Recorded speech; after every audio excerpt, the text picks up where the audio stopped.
একজন বৌদ্ধ ধর্মগুরু হয়েও আমি মহামানব গৌতম বুদ্ধ, আপনারা অনেকে নাম শুনে থাকবেন, যে মহামানব গৌতম বুদ্ধ যীশুখ্রিস্টের জন্মের প্রায় 600 বছর আগে এই ভারতবর্ষে সাম্যবাদ প্রতিষ্ঠা করেছিলেন। নবীজি কিরকম মানুষ ছিলেন যদি আপনারা যদি একটু সবাই জানেন, যারা এখানে আছেন আমার থেকে অনেকে আল কোরআন সম্পর্কে ভালো জানেন, অনেকে পবিত্র হাদিস সম্পর্কে ভালো জানেন। আমি কখনো কখনো এই আল হাদিস আল কোরআন একটু নাড়াচাড়া করে একটু পড়াশোনা করার চেষ্টা করি। বিসমিল্লাহির রহমানির রহিম। যে কারণে আজকের এই সভা, আনন্দ তো নয়, এই কারণে এটা অত্যন্ত কষ্টের যে মানুষটাকে নিয়ে এরকম কুরুচিকর মন্তব্য করা হলো, সেই মানুষটি তো সাধারণ মানুষ নন। তিনি হচ্ছেন আমাদের মহান আল্লাহর প্রেরিত পুরুষ হযরত মুহাম্মদ সাল্লাল্লাহু আলাইহি ওয়াসাল্লাম। তার জীবন, তার জীবন গাথা, তার জীবন প্রণালী, সে মক্কা মদিনা থেকে শুরু করে তিনি যেভাবে আল্লাহর ওহী লাভ করেছিলেন, 27শে রমজানে যে কুরআন নাযিল করা হলো তার মাধ্যমে মহান আল্লাহ, সে নবীজির জীবন যে অত্যন্ত সুন্দর, পবিত্র এবং সকলের মনোমুগ্ধকর, এবং তিনি শুধু ইসলাম ধর্মের নয়, তিনি সকল ধর্মের মানুষকে ভালোবাসতেন, তার অজস্র প্রমাণ রয়েছে।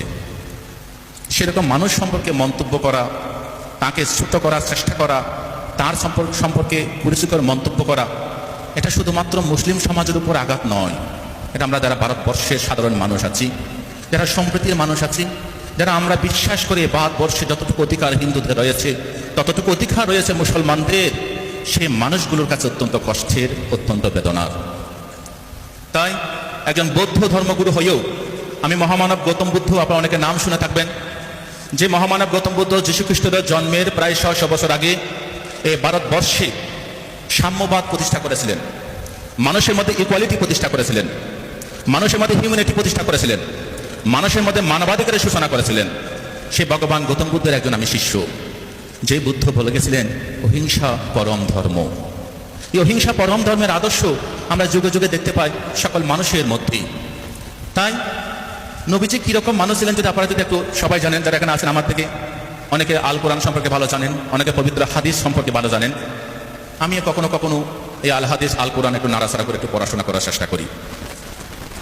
আপনারা জেনে সুখী হবেন যে আমরা বিশ্বাস করি, প্রথমে আমি আপনাদের প্রত্যেককে, যারা আমাদের সংখ্যালঘু সম্প্রদায়ের মানুষ আছেন, প্রত্যেকে আন্তরিক ধন্যবাদ, কৃতজ্ঞতা জ্ঞাপন করব। যে বুলডোজার বর্তমানে উত্তরপ্রদেশে চলছে, দিল্লিতে চলছে, মধ্যপ্রদেশে চলছে, সেই বুলডোজার এই বাংলায়ও চলতো যদি আপনারা সেই ভুল করে ফেলতেন।